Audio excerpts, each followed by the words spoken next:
Hi everyone and welcome back to Novel Nomad. I'm Kate and today I'm actually going to be doing a book review for you. Now I have read this month A Duty to the Dead by Charles Todd. Now this one I actually read as a buddy read with Kate from Kate Howe. I'll link her in the description box below. Go check out her stuff. She's really fun. I love her section Period Drama Monday because I love period dramas. It's so good.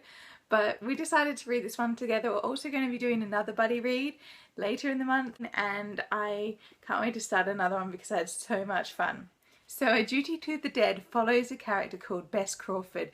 Now she is a World War I nurse. It is currently set in 1916 and she is just coming home after she was injured when her hospital ship that she was working on was attacked. So she was sent back to England for recovery, but she had something on her mind, and that was a soldier who had died in her care called Arthur Graham. He left her a message to deliver to his brother Jonathan, and she had been avoiding it for some time because she was going through stages of grief because she did actually come to care for Arthur.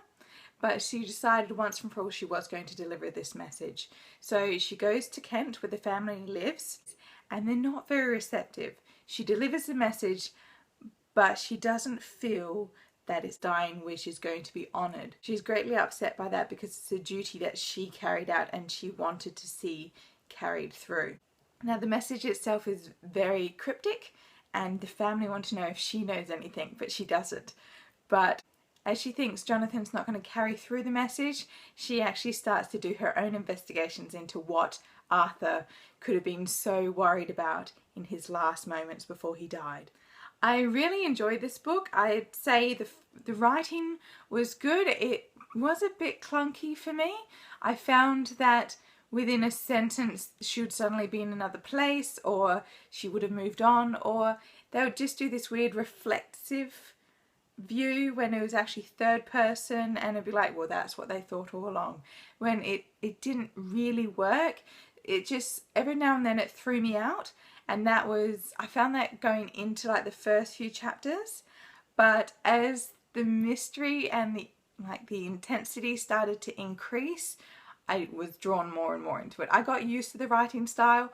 I still don't think it was like amazing, but it was quite good for the story itself. The historical setting is during the war in the First World War England, so it's obviously it's not like the World War II level of rationing and community engagement, but there still is a level that people were involved in knitting, and all the people at home had to do the jobs surrounding their professions if they were unable to go to the war.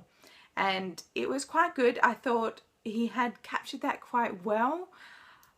It was a bit rushed because I think he was focusing more on the travel and the character and the plot.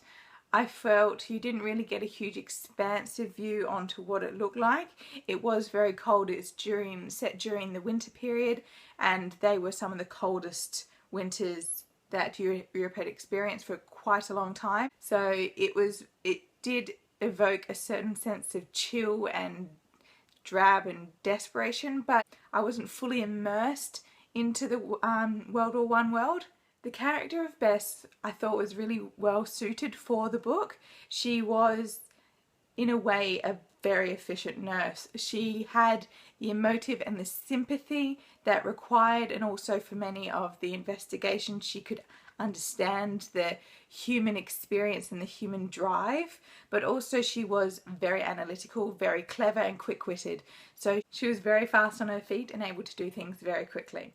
Other characters I thought were well developed, even if you only got a little snippet. They kind of had their surface character, especially one other character I'm not going to go too much into, that'll give too much away for spoilers, but he was wonderful. I really liked him because I continually questioned him, and I suppose that's what the writer wanted you to do because of his background.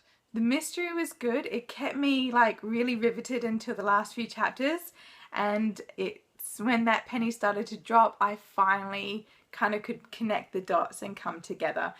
With Bess as well, she was connecting all the dots at the same time. So I didn't guess it, which is good. I do like it when I don't guess mystery novels.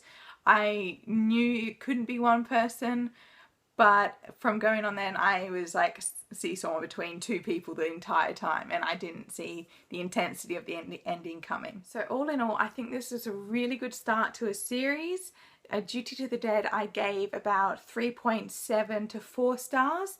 It was definitely kept me hooked. I kept reading it all the way through. It was sometimes clunky, and that kind of drew back on it for me.